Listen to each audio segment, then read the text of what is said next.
Hi everyone, welcome back to miss Jhansi's పాఠశాల. ఈరోజు మన ఝాన్సీ పాఠశాలలో థ్రెడ్ బ్యాంగిల్స్ని ఎలా సింపుల్గా ప్రిపేర్ చేసుకోవాలో చూపించేద్దాం. సో ఫస్ట్ మీరు ఒక బ్యాంగిల్ అండ్ థ్రెడ్ తీసుకొని థ్రెడ్ని 30 to 35 పోగులు అల్లుకొని దాన్ని బ్యాంగిల్ కనిపించకుండా బ్యాంగిల్ చుట్టూ కూడా వ్రాప్ చేయాలి. అలా కంప్లీట్ అయిపోయాక ఎట్ లాస్ట్ గమ్ పెట్టి అతికిచ్చేసాక ఎక్స్ట్రాస్ని కట్ చేసేయాలి. అండ్ అయిపోయాక ఒకసారి బ్యాంగిల్ మొత్తం కూడా ఫినిషింగ్ అనేది ఎలా ఉందనేది ఒకసారి చెక్ చేసుకోవాలి. ఎందుకంటే sometimes it will be like some spaces ఉంటాయి.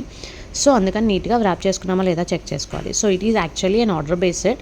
సో అందుకని అన్ని బ్యాంగిల్స్ వచ్చాయి. So 4 in the edges and 2 in the middle. So నీట్గా వాటికి కుందన్స్ అనేవి మనకు కావాల్సిన విధంగా స్టిక్ చేసేసుకోవాలి. సో మనం ఇంట్లో ఫ్రీగా ఉన్న టైంలో ఇలా చేసుకోవడం వల్ల మనకి కొంచెం క్రియేటివ్ మైండ్ అనేది చాలా ఇంప్రూవ్ అవుతుంది. మెయిన్గా కిడ్స్కి అయితే చాలా అంటే చాలా బెస్ట్ అనమాట ఇది. సో ఇలా ప్రతి లైన్ కూడా మనం నీట్గా అతికిచ్చాక this is the output that gets. And next అలాగే దీంతో పాటు అండ్ 2 బ్యాంగిల్స్ అన్నా కదా, అవి కొంచెం డిఫరెంట్గా ఫుల్ ఆఫ్ కుందన్స్తో వస్తాయి. సో అది దీన్ని అతికించేటప్పుడు చాలా జాగ్రత్తగా సీక్వెన్స్ ఉందా లేదా, అవి ఎలా అతుక్కున్నాయని చాలా క్లియర్గా చూసుకోవాలి. ఇక్కడ నేను పింక్ కలర్ స్టిక్ ఒకటి యూజ్ చేస్తున్నా. It is called as glue stick అనమాట.